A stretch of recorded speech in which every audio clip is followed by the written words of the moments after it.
It is still the Wednesday morning broadcast of our programming right here on Flow 94.9 FM. This is the Flow of Gerson State, an extended version of the platform. Today we started at 9 a.m. Of course, this is the second lap of the program, and of course the final lap, if I can put it that way. Welcome to the platform again, the pinnacle of all discussions. We take a look at those critical issues, we dissect them so that you can make better decisions in the nearest future. Welcome on board. My name is Michael Oni.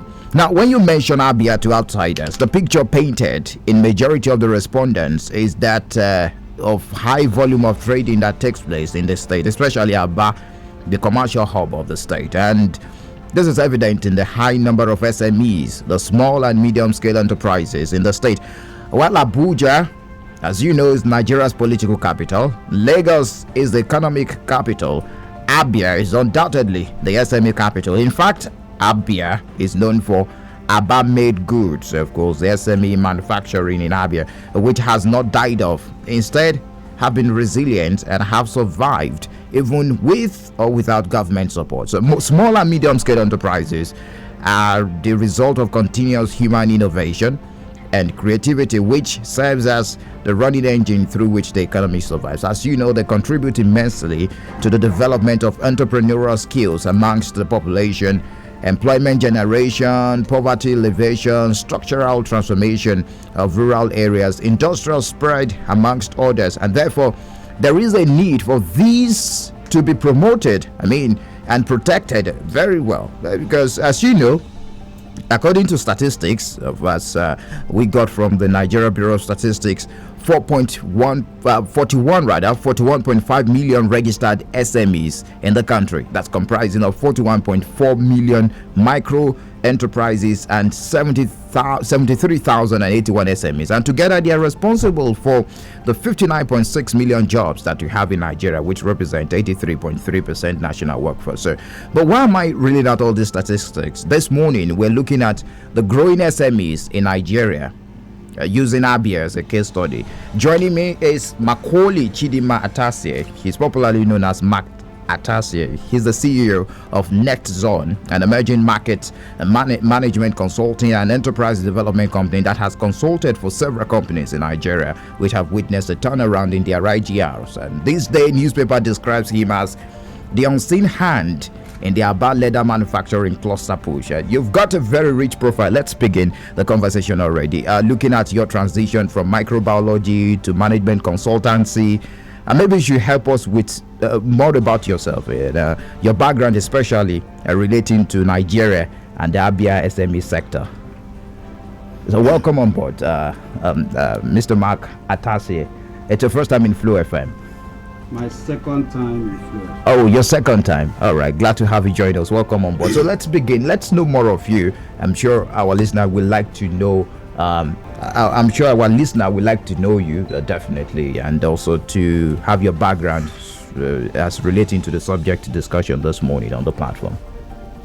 Thank you, Michael. And, yes. Thank you, listeners, for tuning in. My name is Mark Chidima Atasie, Macaulay Atasie. Okay.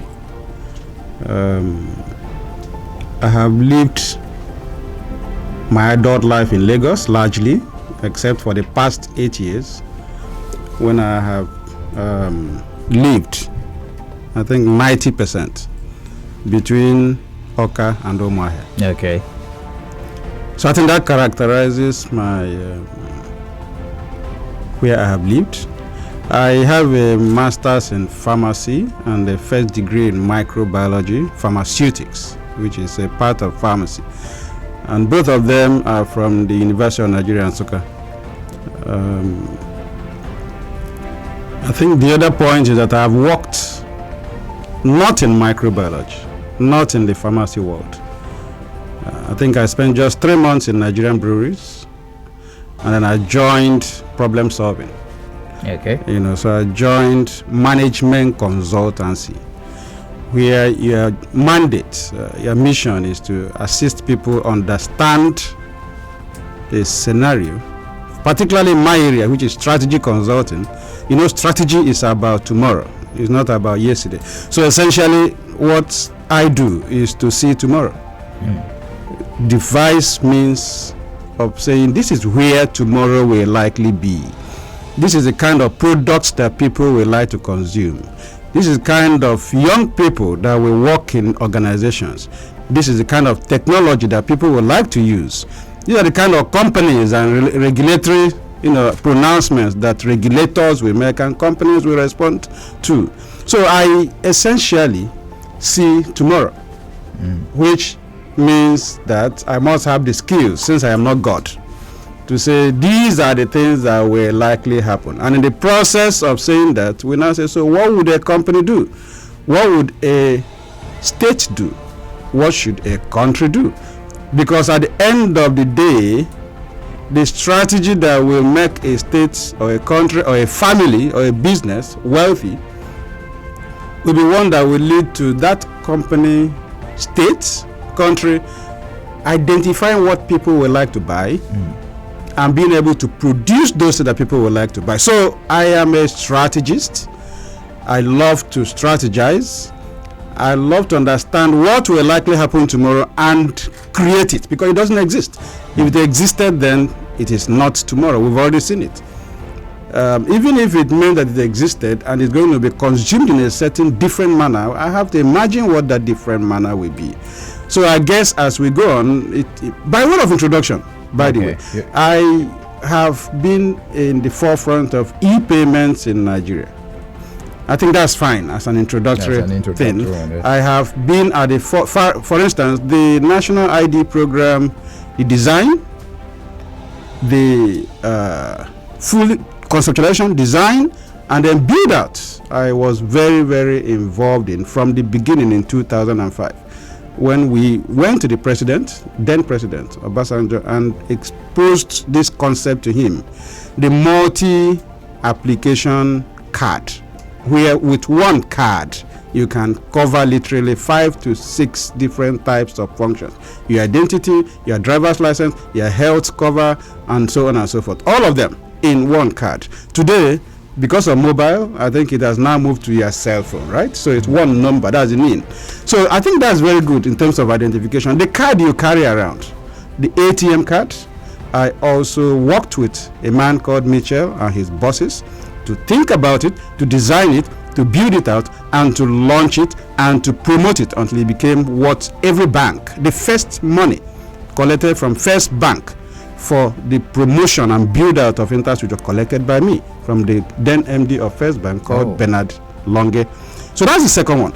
You talk about strategy, creating new things. The land registry solution in ABIA, I also built it in 2007.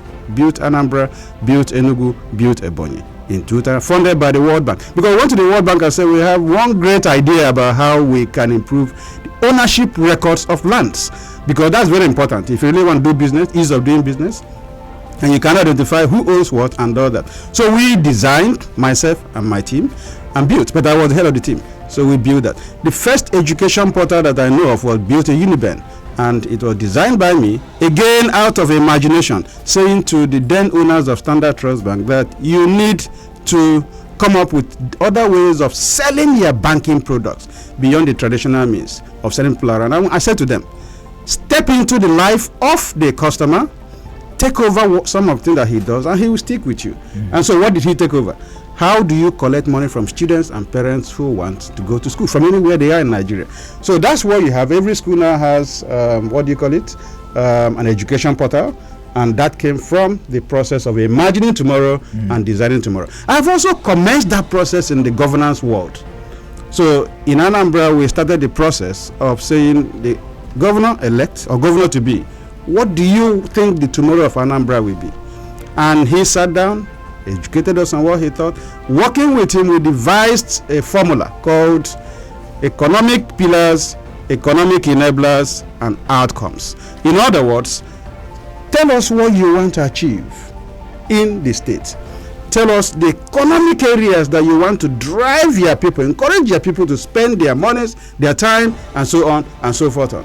And finally, what do you have to do? The normal thing is that governments will say, I want to build roads, right? But where will the roads go to? The roads have to primarily go to where money is made, because good road helps you to have ease of making money. Productivity. You talk about safety. Where do you want the most safety to be? It should be everywhere, by the way, because where the roads, where the economic engines are, human beings also live there. So we devised a means to say Anambra had to be the best in 4 areas. That's why Anambra is an oil producing state. So you've worked closely with Anambra state government and also ABIA state government. From your profile that I went through just before this program, a very rich profile. But let's bring the conversation back home to ABIA state, looking at the SME and using ABIA as a case study. Nigeria, as we know, there are outstanding issues of more inclusive participation, when it comes to SME, and unfortunately the reality on ground from available statistics, we've performed below expectation due to a combination of problems which we all know, including oft mentioned infrastructural deficit and frequent public outcry changes. What are the basics for a successful SME in a state or a nation like Nigeria? Any reference or lessons from other nations, if you have them, we should highlight them for us. Thank you, Michael. Okay, so what makes anything to succeed is actually a few things, and I'll mention a simple formula. I like to reduce things to formulae. Okay. Because that way you will try and apply it the way you want. So in addition to the formula is your environment, what they call macro environment, okay? The ABIA environment. What are the things in ABIA that will make it easy for a business to do well? And the final one, so there are 2. Okay. The formula and your environment, right? The formula and the environment. And this environment actually is at many levels. There's the external environment, the world environment, because you can't give me something worse than someone from Anambra and I'll buy from you, or someone from Ebonyi I'll buy from you. Makes no sense, isn't it? So what are other people doing around? What am I exposed to in other places? And so on. So that's the environment. But the formula is a dream. That's your vision, right? Your vision and your action. But remember that your vision must have a strategy to translate, which you will then act on to give the results, isn't it? Your vision says, I want to be the state, I'm not thinking at the state level, with the largest number of shoes on people's legs around the world. That's a dream, isn't it? Or I want to be a state with the largest number of shoes in Abia people. That's a dream. So the audacity of your dream will help make you realize. You know, in Igbo language, I think, or in Nigeria, say, onye giria wori kwa kisi uregu aboria wagi lechanya megre za. So when you are dreaming, dream big, you know. So in 2007 in Aba, we put 6 foundations at Omokaleka for shoe and garment industry. And when the then deputy governor was finished making his speech, I had to make a speech. And deputy governor was in 2007. Who was deputy governor? Akomas. Okay.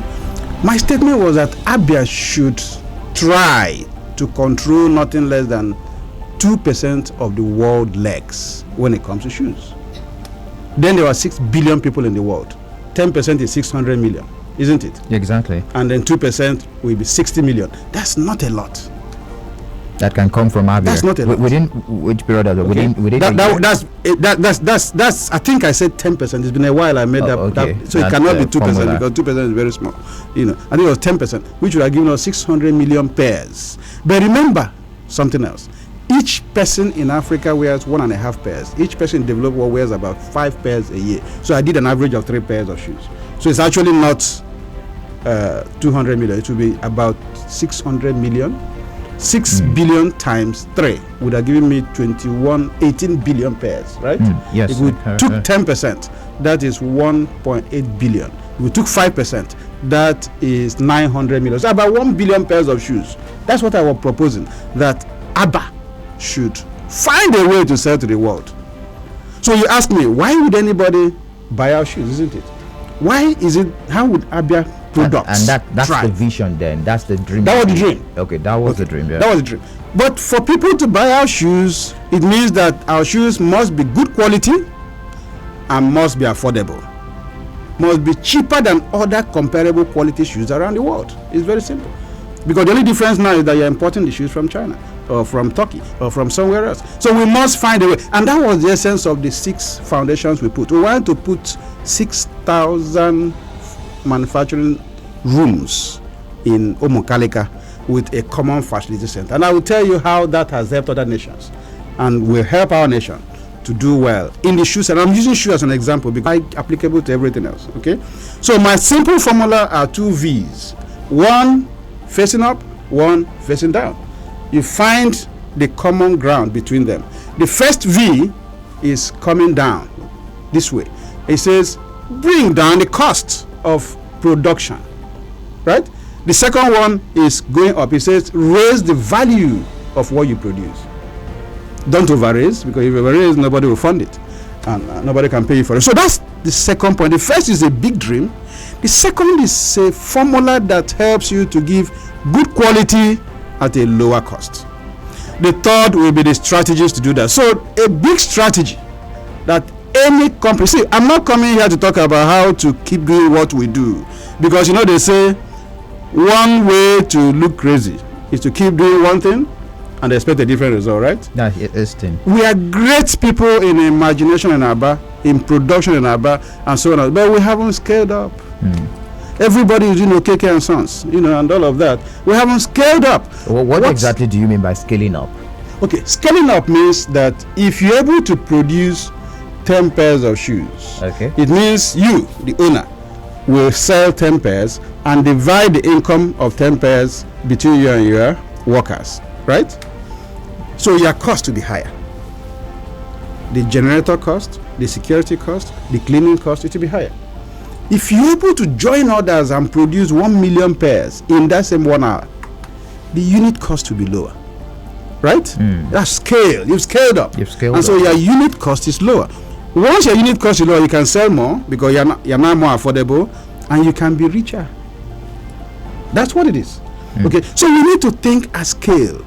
You need to find a way where one particular geographic area, as you have in our area, all they do is shoes everywhere. However, in our area, we do shoes, but everybody doing his own. Once again, 2007-2008, I set up what is called Universal Leather in Aba. Universal Leather was the first, as far as we know, mechanized shoe platform in Aba. There was the Unido one beside Nigerian breweries, but that was too far for the ship. So we went into Aba area and built one. I think there are many more today, but that was mechanized, isn't it?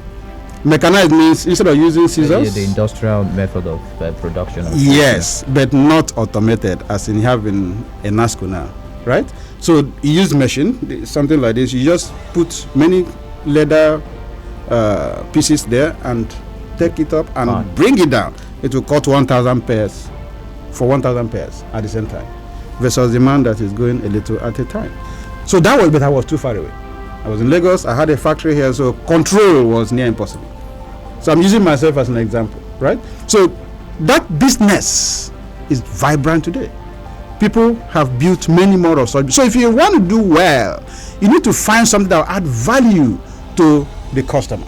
So in this instance, my customer was the shoemaker. I wasn't the shoemaker, but I was the one that will help the shoemaker use mechanized approach to cut his sole, cut the leather, move faster, move with exactitude, so that when he cuts, there is a standard, not the mistakes that will come when you're using, scissors to make the cutting. So essentially, you therefore must have a dream. In my opinion, you can only dream what you see. When you are in bed, isn't it? You dream for yourself. I can't dream for you. But I can tell you what I'm telling you now and hope that when you're looking at the glass, it's half full, not half empty. You know that when you put water in the middle of glass, two people looking at it will have different perspectives. One can say, nah, this glass is nearly empty. And the other one says, just a little more effort. I'm going to succeed in filling up the glass. It's nearly full. Same facts, different perspectives, different conclusions. But you've mentioned from the angle of the manufacturer now, from the angle of those that are investing in ABA, and of course some of the SMEs, how we can have a successful SME sector. But what about the area of government? Are there things that are to be done that we've not done? I know you've advised ABIA state government on in different fora, just to ensure that we have a booming economy in ABIA state, especially looking at how viable we can make ABA be. So what are those, in spite of the various challenges, how can we have a striving SME? How can the SME sector thrive in ABIA state? From the angle of the government now, you've explained so much from the angle of the manufacturer having to scale up and also maybe coming together to partner, and of course reducing the cost. At the end of the day, you increase the value of what you've given out. Okay, thank you, Michael. The first is, there's a book called 7 Habits of Highly Effective People. I will recommend that for everybody, but especially our businessmen. There are behaviors that make you succeed. It is very easy to blame government for where we are. But in this same country, where there was no light, no roads, no security, several companies came from outside Nigeria and made billions in Nigeria. Right? Billions in Nigeria. There must be something that they are doing that we don't understand. It is 7 habits of highly effective. I'll take one of the habits. Focus on your areas of competence, areas of influence, and less on areas of concern. I'm going to discuss the government concern. Okay. I'm going to discuss it, but I think our people should be positive in whatever they have set their minds to do. You will find ways in the difficult environment to thrive and be productive. Because at the end of the day, it's about productivity. It is what you produce with your hand, with your head, and somebody else pays for, that makes you a successful businessman. So, I would like to leave that with us. Focus more on the things that you can control and not what the next man can control. The next man here is government. Having said that, I worked very closely with Dr. Kezibazo in 2014 when he was just being nominated. I think he said to some of my elder brothers, Dalozo, Samonukwe, Chimairondi, he said to them, the political part, I'm a politician, I can handle that with other politicians in Abia. But the economic and strategy part, I need someone. He didn't know me, I didn't know him. And they picked up their phone and called me. And I said, I can't say no to you. They said, there is somebody who is going to contest. You are going to work with him to put together his manifesto and his economy. So in that manifesto, there is a lot that talks about SMEs. And there's a lot that he's been working on, trying to get done. So I'll give some examples. He has a plan to have an agro-processing center in Umuahia. Right? Remember I said scale. So in that concept of scale is the government to create a location and attract people that will provide the facilities for scale to happen. Right? The individuals can do it, private business can do it, but they don't have the necessary resources to pull that together. So he has a plan that there should be an agro-processing center in Umuahia. Agro-processing means everybody around, you can go and do your farming, but please bring the produce here. We use mechanized means and process it, so it comes out like anything else you see in any other part of the world. He also has a similar thing for the shoe factory, the garment. I'm talking about his blueprint, right? These are in his blueprint. If you listen to his inaugural speech once again, you will hear him say repeatedly things about agro-processing, things about the shoe industry, things about the garment industry. All of these are in that blueprint. Now, are we making progress? We have the SME Bank in ABIA, isn't it? There's a bank that is focused on the SME sector, because a key part of delivering is getting access to finance. So he has provided access to finance. A lot of the finance and things that can happen from Abuja and Co can pass through our microfinance bank. That's number one. The second point is that we have an SME ministry. I'm not sure any state has an SME ministry. That tells you there's a focus on trying to support SMEs in Abia. Now, the success of any nation is the interaction of the government and the people. So the ministry has started inviting SMEs, come and register for training. SMEDAN is Small and Medium Enterprise Department or Development Agency of Nigeria. That's SMEDAN. That's the national body. Okay. The relationship between us and them will enable our people to learn how to do it, because knowledge is power. So it's not that I want to grow SMEs. How do you grow SMEs? SMEDAN has the money to build capacity of our people, and ABIA has moved in there. Some people have registered, some have attended some trainings. I would hope that many more would attend to build that competence that will allow them to do well. That's the second one. The idea of the ENASCO platform is to do the other thing I said, which is also in his blueprint. It says great scale, right? ENASCO is not meant to be producing shoes and selling. It's meant to be an infrastructure where all the shoemakers can come and use automated infrastructure to produce their shoes, so they can produce what is sellable internationally for the middle class. When you make shoes and sell to the lower class, what you essentially will get as your money will be lower than if you sell to the middle class or across Africa or sell internationally. So that is the second one. Through his vision, his blueprint, his strategies, his action, we now have a common facility center that we can bring a lot of shoemakers into. What we have now is one line. We can do 2 lines. We can do 3 lines. Across the road is that Mokalika location, 19 hectares. It's large enough to give us the scale we want to dominate the shoe industry in Africa, and I think we can. So again, government is doing something in that area. Remember that you can't say let there be light, and there was light. But in Mokalika we can measure that there's light 100%, right? So the process of creating reduced cost, improved quality is being promoted by our government. Something is going to happen in the area of garment. Again, there's an arrangement to put a similar thing as a NASCO, so that the garment workers will also have a large-scale place they can come and make garments and sell to the world at the right quality and price. So government is doing practical things, recognizing that we can't have light everywhere in Nigeria at the same time. So that is called clustering.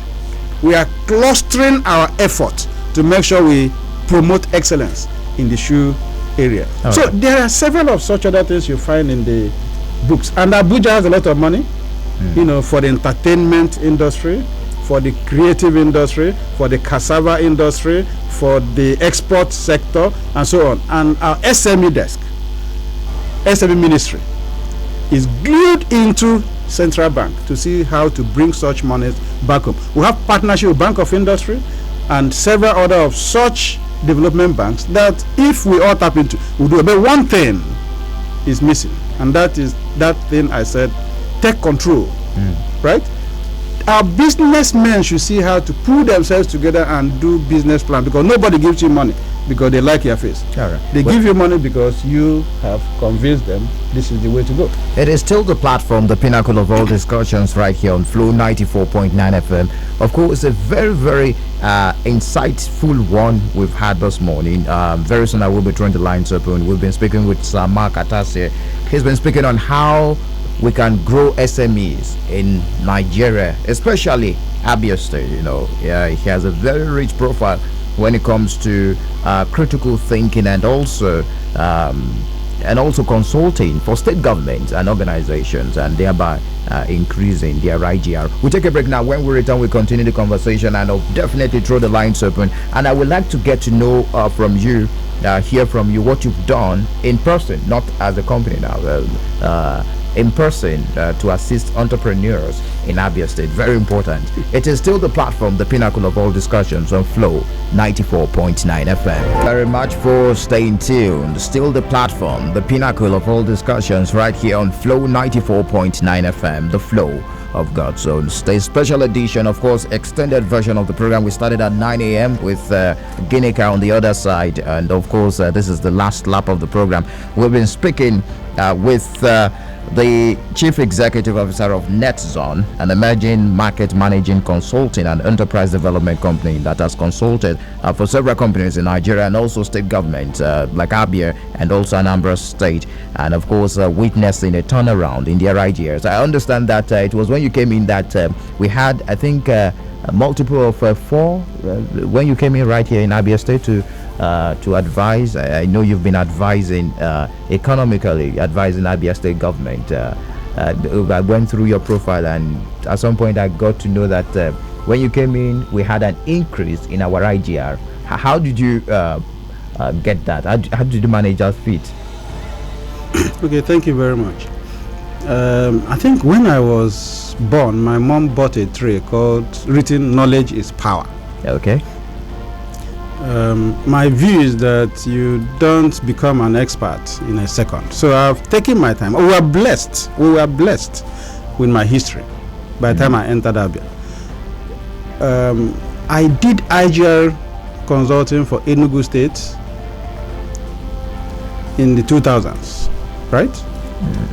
And I think that was when Enugu had a turnaround also in the IGR. Enugu made progress. Enugu made progress. So we did that. We then entered Anambra in 2014, a year before coming into Abia. So I had knowledge of how these things work. IGR is now, in my opinion, and I think people are beginning to, try to latch into this. I think it's 7 items, which we call lead SEMs, right? Okay. Law. If you don't understand the law, you can't implement IGR, right? If the law is wrong, you can't implement IGR. And I will tell you what has happened in Abia in the area of law that has helped us to grow IGR. Enumeration. You can't collect money from someone you don't know. And the average person doesn't want to be known. He wants to dash the money to someone who will share half of it with him, and then state gets nothing. So we must enumerate and know who you are, your shop, the location, your identity, and so on and so forth. We must have a way of assessing you in line with the law.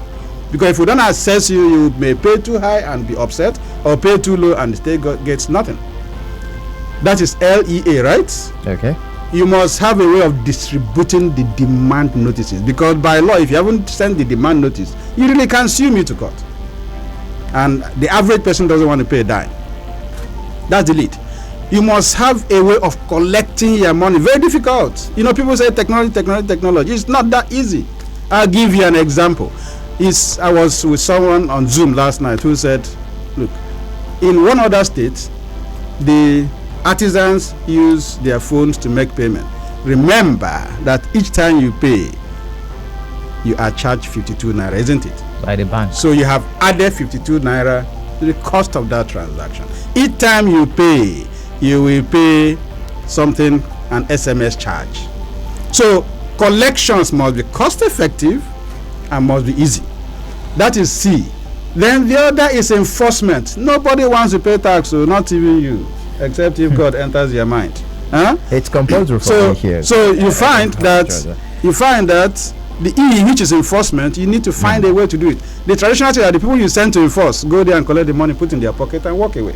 Isn't it? We call it flying revenue in Abia. Both flying and non-flying. Even the ones to the house of somebody, they go there, settle with the man, tell them this is Abia. This is Abia, isn't it? And then they walk away. Let me tell you this. I met a very big man in Abia Life. I won't mention his name, in Oka, when we went for the transition committee meeting last weekend. And he ran into myself and a lawyer for one of the banks. The lawyer was discussing with me on how to make sure that their bank that was locked is opened. And the man said, Abia, do you collect tax? So I took him through what you have asked me to answer now. And he said, nah, go and collect our money. He was shocked, and I'm happy that there is an increase. But so I'm going to give you I'm going to give you the story. So essentially, we've moved from 500 million naira a month to an average of 1.1 to 1.9 billion every month, right? In a period that you had COVID lockdown, you had stay at home for various things and all that. So we're making progress. We have grown the what you call flying revenue for motor vehicles from 300,000 naira a day to 5 million naira a day. That is half of what we think we should collect, right? We use technology, we use enforcement to do it. So we have devised a technology called e-ticket technology. That e-ticket means that to buy a ticket is tied to your number plate. So you cannot show me paper and say I've bought. We don't want to see that. We will use the cell phone and check your number plate. Did you buy a ticket today? But why are the boys that we have sent out to go and check not stealing the money? Because they make more money depending on how much enters government account. So the individual wants to pay. He either dashes you the money as an enforcer and all that. And we have different layers of enforcement monitoring. So if one person, you give money to one person, there's another person waiting in front who will also take his phone, check. So if you have dashed one man money, you may end up dashing 300 naira when you should be paying 150 naira or 200 naira a day. So we have understood what it takes to be able to get flying revenue to NABIA, and it's working. So knowledge is what? Power.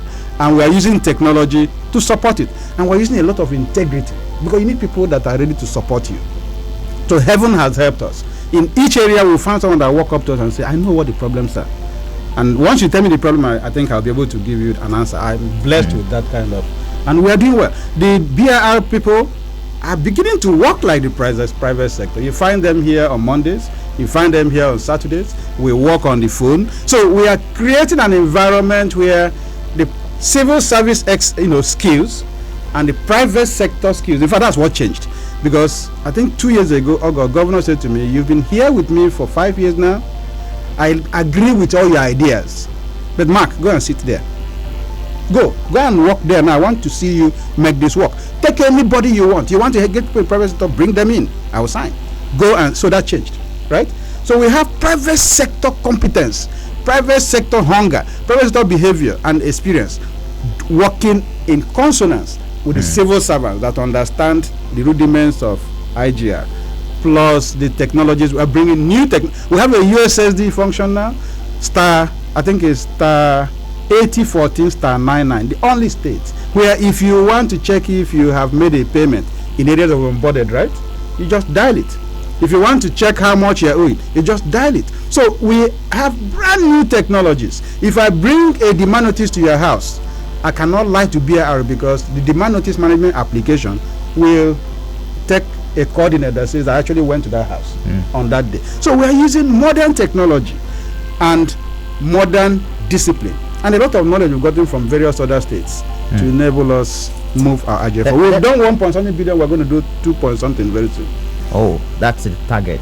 There's a vision. Like the governor's target is 5 billion for us, but we will move as we build out capacity. So much has been learned today on the program, the platform this morning. Let me get to hear from the listener on the platform 0808 182 6949 0811 605 2949. You can also drop messages on 0906 510 8289.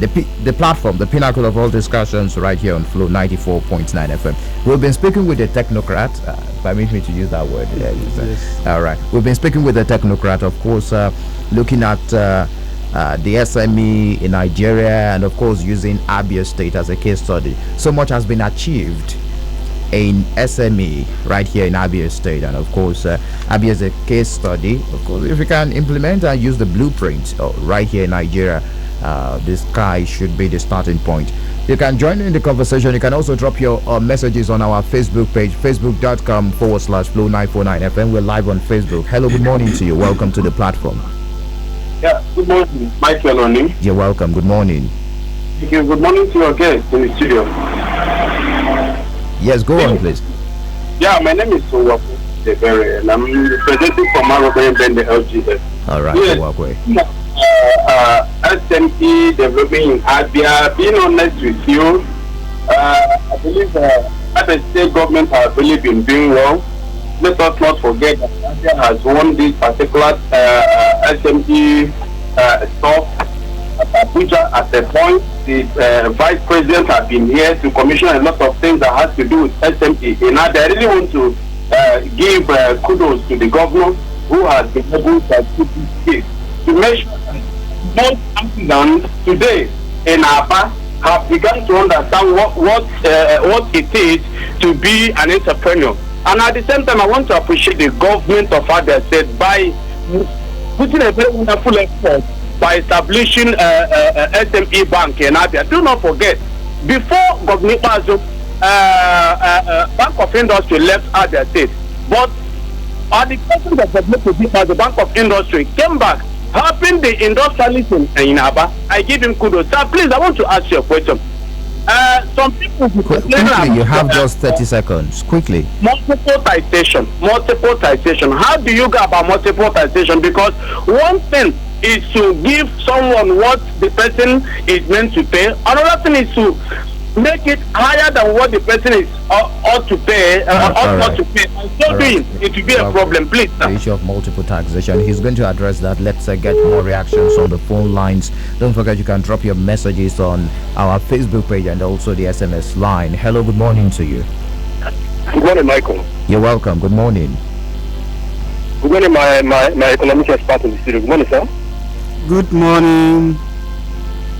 Thank you so much. I still remember Mr. Prince Williswago from Enomonachobo. All right. My brother, I'm very grateful on the lecture and experience you have given us as regards SME. My question is this. How do you have all, intellectuals like you people? Somebody like Okonji Wara, somebody like one of the SMEs ministers, you there in the studio. I think ABIA has all it takes. But to me, as a person and observer of what goes on in Niger State, it seems outsiders benefit a lot from you, these ingenious people like you, than ABIA itself. My question goes to you, sir. What can you do so as to make your rich experience, be affected to entire Abians, like in Aba, in Aba. Aba alone, if Aba is doing well enough, I believe Abia can take care of salaries of Abia State entirely. What can you do so as to enhance your experience to Aba in particular? That's my thing. May God bless you, my brother. Thank you very much, Mr. Prince Will. Keep those calls coming. 0808 182 6949 0811 605 2949. Favor from Umahia says, please do well to bring the guest back on radio. I think we've got to learn more from him. So Makata said, God bless you. That's coming from Favor. Hello, good morning to you. Welcome. Hello, good morning. You're welcome. Good morning. Michael. I'm Mr. Prince calling from Umahia. You're welcome, Mr. Prince. And we are staying at Mechanic Village. And you people, I had your guest today. Good morning, sir. Good morning, Emeka. Prince Will. All right, Prince Will. Please, sir, you talk about SME, and we as traders, so I rely on Mechanic Village, and we are trading and also hoping so that you people can, we are looking for where to learn money. One, because some of us who are in a trade doesn't have much to offer. So there are things that you can come, but in actual sense, that SME bank you are talking about, and I believe, is it here in Omaya or is it in Aba? Okay, he's going to respond to that. I'm aware that yes, he's going to respond to that. I'm aware that it's in Ababo. He will respond to that. Hello, good morning. Hello, Michael Noni. Good morning. You're welcome. Good morning. Yeah, the guest in the studio. Good morning. Good morning. Yeah, my name is Pastor Ifan Emmanuel. I'm calling from Baosi, Selangwa North. All right, Pastor. I want to commend the government for the SME, approach to the SME that are really, giving a great achievement, the SME. I also want to commend the guest in the studio for his effort to work out formula that has brought increase in the IGR. But I want to ask, why is it that in areas of SME and the increment in IGR, these funds have not been prudently managed by the state government? The citizenry are suffering. Why is this so? God bless. All right, Pastor. Thank you very much for that question. And I'm going to add this, what you've done as a person, because we have just less than 8 minutes to wrap up the program this morning. So what you've done as a person to assist entrepreneurs in ABIA State, just before we wrap up this morning, Sir Mark. Okay, so I should start with that? Yes, you can. You can start with that, then we run through the answers for the listener. Okay, so thank you everybody who has called in. You know, I am a corporate man, so anything I do is usually corporate. I won't even be able to manage individual interactions to help people. So I create platforms that will support many people at the same time. Remember that unit cost I talked about. So every second, I want to be able to influence thousands of people and not one man at a time. Having said that, as a person, we have a foundation called Tina Atasie Foundation, Tina Mark Atasie Foundation. Okay, because the Atasie is a massive family, and we do support lots of people, youth, businessmen, women, and so on and so forth. You know, not only in our states, even in Anambra, we support widows there in Anambra, and so because she's from Anambra. So we have structures that we use to support people. But as an individual, I do my best to make sure that people can start their business and can do. I fund people's businesses, you know, individually. But I rather be a corporate man so that one idea and one initiative will affect many more people. I do hope that addresses that question. Okay, so let's go back to the other very substantive questions. Owakwe, the two principals, and pastor. And then the other person that... so I'll take the ones on taxation together. So I don't go, you know, based on the person who asked. Okay, let's start with the Uwakwe Chidebere. So Uwakwe asked on taxation, multiple taxation. Somebody else asked on prudent use of the money. Yes. And that person said, why are we not able to do the same thing in Abia? Sorry, asked another question on, I think, taxation. Yes. But these are the two. Okay. These are the two. I added one myself, yes. Get IGR thing going. He said, what can I do to help make things happen? So I'll take those first. Okay. ABIA, remember I talked about lead SEMS, lead law. ABIA has devised a new law called Consolidated Revenue Law Codification 2020. Governor signed it in August 2020 and it's taking effect. Okay. In ABIA, every ministry, department, agency, and so on and so forth is expected to work with BIR so that BIR can do collections for them. The money belongs to the ministry. That was an erroneous thing. People thought the money belongs to BIR. Had no money. BIR is just a specialized entity for collection, just like Ministry of Works is a specialized entity for building roads. Ministry of Housing is so BIR is the engine for going out to collect taxes, levies, and so on. Now, that is one way of saying, because we are the center, we will not allow multiple ministries to charge multiply. The second is, we now do what is called consolidated demand notice. It becomes obvious that one man is going to pay for a particular item 10 times, and that won't happen anymore. So we, as a people, as a government has come up with a law, BIR has come up with a practice, some technologies that will stop multiple taxation. We are publishing the call center number of BIR. Each time you sense you have a challenge with any item you think is multiple taxation, please bring it on. Call that call center or go to an office of BIR And the other point here is that anybody who is collecting money on the road is actually not entitled to doing that, except he is wearing BIR code. And if he's not wearing it, please call the call center.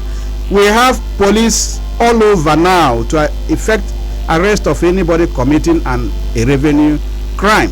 So the whole area of multiple taxation, we are working very hard. There are people that's their job. They just want to collect money from people, right? So they tell you go and pay for bucket. Why are you paying for bucket? You need to have a bucket in your car as a commercial vehicle. So we are coming up with brand new laws, and we will, not laws, please, pronouncements that we are publishing. We're going to go on National Daily, one. We're going to all social media handles we know, and so on, to publish these so that people know that when you enter there, it's a friendly state. We're not harassing anybody. We're not asking you to pay anything that is not in the law, and you will never experience multiple or double taxation anymore. Anyone who does it, please report to us and we'll arrest. I think the second related to taxation is, you say now money is coming in, so you clap for us, but prudently managed. You know, the truth is, any good thing is money that is making it happen. You may not know that 1 kilometer of road costs between 150 million and 300 million, depending on the terrain, right? You may not know that all the traders in the whole of ABIA paid 36 million naira to government in 2019. Paid, I think the next one was 72 million naira in 2020, and last year nearly $500 million. So because of our intervention, they are now beginning to pay. But that's not enough. 500 million from them cannot build the road leading to their places. But it's only people that pay the money they used to be run, the state is run with. That's how the world has been forever. So we are beginning to grow. We haven't grown enough. If I use GDP to taxation for developed world, for Lagos State, we should be able to collect 5 billion in ABIA. Maybe more effort should be put into the area of sensitization, that it is needed. You are expected to pay your tax. That's another angle I believe the government should emphasize on. Michael, I left the office and went to the market. I went to Ahiohoro and spoke to them, and the reaction was, why are they here? The average ABIA person by 2019 did not know that not paying tax is a crime. It's actually a crime, punishable by the state, because we should all hate the person, right? I ask everybody, can you be a serious member of a church if you don't pay your church dues? Church, right? Any association. So it is in a state. We have elected somebody and we've told him, go and run the state for us. We must give him the resources. And anybody not giving the resources is a saboteur to the progress of the state, because you need money to make progress happen. Go and read the governor's blueprint. The problem is not ideas. It is the funds to make things happen. All right. And I think we should be able to do that going forward. I want to really thank you very much for your time this morning. Of course, the conversation actually led to spurring up our critical thinking, and I want to also encourage you, the listener, to go watch the video again on our Facebook page and also YouTube page. We have Flow FM TV on YouTube, and also Facebook is Flow 949 FM on Facebook. So I'm Mark Atase. Thank you very much for joining us this morning on the platform on Flow FM. Thank you, Michael, and thank you, listeners. We hope to have more of you, anyways, there to speak more on economy, business, just to talk about that area. And how you switched from microbiology is funny to me, because I was once a microbiologist like you, sir. Anyways, thank you very much for joining us this morning. Many thanks to the producer, Samson Eza, and the guys behind the visuals on our Facebook page as Chinedu and Stanley. Do enjoy the rest of your day. Stay out of trouble. My name is Michael.